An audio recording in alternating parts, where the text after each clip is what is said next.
A crise global explode em tempo real, guerras, ameaças nucleares e protestos violentos que podem redefinir o destino de nações inteiras. Enquanto você lê estas palavras, o mundo está à beira de um abismo sem precedentes.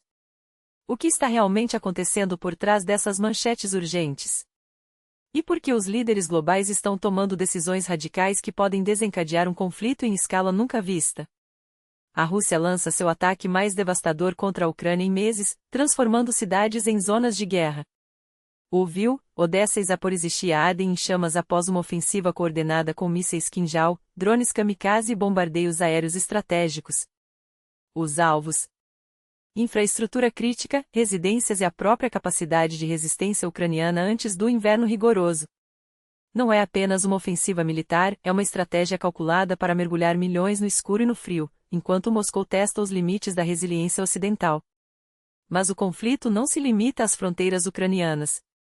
No Mar Báltico, a Rússia provoca a OTAN com manobras perigosas, bloqueando rotas navegáveis e ameaçando aeronaves dinamarquesas. Uma embarcação de guerra russa ancorada ilegalmente em águas territoriais há dias é a prova viva. O Kremlin não recua, mesmo diante de sanções e advertências. Enquanto isso, exercícios militares conjuntos entre Ucrânia e Dinamarca simulam cenários de guerra híbrida, um sinal claro de que a Europa se prepara para o pior. Na Geórgia, a capital Tbilisi vira palco de uma revolta popular que lembra as revoluções de cores. Barricadas em chamas, gases lacrimogêneos e manifestantes invadindo o palácio presidencial. O estopim? Eleições municipais contestadas, com acusações de fraude massiva e um partido no poder que venceu com 90% dos votos em algumas regiões, enquanto a participação popular despencou para níveis históricos. Entre os detidos, está uma lenda da ópera, Bata Purchuladze, de 70 anos, acusado de incitar a derrubada do governo. Sua declaração do palco, "O poder agora pertence ao povo", ecoa como um grito de guerra em meio ao caos. Enquanto isso, a tensão entre Rússia e Estados Unidos atinge um ponto de não retorno. Putin acusa Washington de cruzar uma linha vermelha ao considerar o envio de mísseis Tomahawk para a Ucrânia, ameaçando com consequências catastróficas. A resposta americana? O deployment imediato de tropas. Donald Trump autoriza o envio de 300 soldados da Guarda Nacional para Chicago após noites de violência e protestos contra políticas migratórias. Mas o verdadeiro alerta vem das palavras do presidente sérvio, quando os gastos militares superam 5% do PIB, enquanto a média global é de 2,1%, só há uma explicação: o mundo está se armando para a guerra. E os sinais não param por aí. Na Lituânia, o espaço aéreo de Vilnius é fechado abruptamente após balões não identificados invadirem os céus, um possível teste para sistemas de defesa, em um momento em que as provocações aéreas na região do Báltico se multiplicam. Coincidência? Difícil acreditar. A pergunta que não quer calar: até onde essa escalada pode nos levar? Países se armam, alianças se rompem e líderes jogam com fogo nuclear. Cada movimento agora é uma peça em um tabuleiro onde o erro pode custar milhões de vidas. O que você faria se soubesse que o próximo conflito global pode começar a qualquer momento? Porque, neste exato instante, as decisões que definirão nosso futuro estão sendo tomadas e o relógio não para de correr. As tropas já estão nas ruas, não para defender fronteiras, mas para conter o que o governo chama de um caos interno. Abigail Jackson, vice-secretária de imprensa da Casa Branca, foi taxativa: o presidente Trump não tolerará que a anarquia dilacere as cidades americanas. O decreto foi emitido apesar dos protestos veementes de autoridades locais, que juram ter a situação sob controle. Mas a medida não apenas acendeu um rastilho político, acendeu um incêndio. Críticos acusam o governo de militarizar a política doméstica, transformando dissidência em alvo militar. E os números do Departamento de Segurança Interna não mentem. Em Chicago, manifestantes atacaram agentes da imigração e alfândega com coquetéis Molotov, enquanto policiais responderam com gás lacrimogêneo e balas de borracha.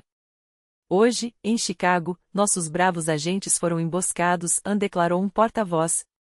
10 viaturas foram bloqueadas e danificadas, e um dos agressores portava uma arma semiautomática. Estou despachando forças de operações especiais adicionais. Os reforços já estão a caminho. Mas Chicago é só a ponta do iceberg. Nova York, Austin e Dallas ardem em protestos contra as políticas migratórias da administração. A Guarda Nacional já patrulha as ruas da Califórnia e de Washington e, segundo fontes do Pentágono, a Operação Restauração da Ordem agora é uma ofensiva nacional. A América está em estado de sítio. Enquanto isso, do outro lado do mundo, Kim Jong-un declara guerra aos seios. Sim, você leu certo. Na Coreia do Norte, começou a campanha de emergência contra os implantes mamários antissocialistas, ordenada pessoalmente pelo ditador. Clínicas clandestinas de estética estão sendo fechadas à força, acusadas de promover a corrupção capitalista. Equipes disfarçadas de civis caçam mulheres com curvas suspeitamente pronunciadas em médicos que realizam cirurgias secretas. Os suspeitos são submetidos a exames médicos forçados, enquanto pacientes e cirurgiões desaparecem para campos de trabalho por crimes contra o socialismo. Em setembro, 2 jovens e um médico foram julgadas em um tribunal espetáculo na província de Vangai do Norte. Passaram horas ajoelhadas, cabeças baixas, enquanto o promotor as acusava de a indulgar em hábitos burgueses.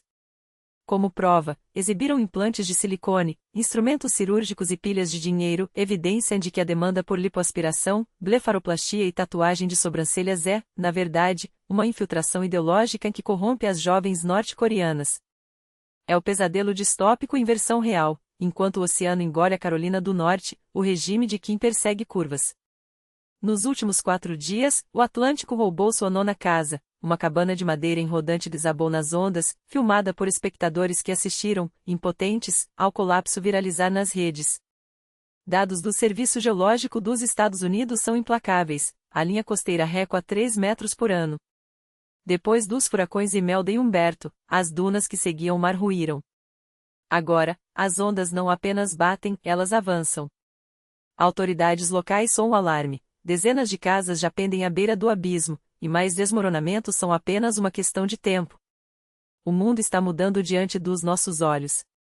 E a pergunta que fica é: até quando vamos fingir que isso não nos afeta? Agradecemos por acompanhar até aqui. Sua confiança impulsiona este trabalho. Compartilhe, comente, reaja, porque as vozes que se calam hoje podem ser as que mais faremos falta amanhã. Até a próxima!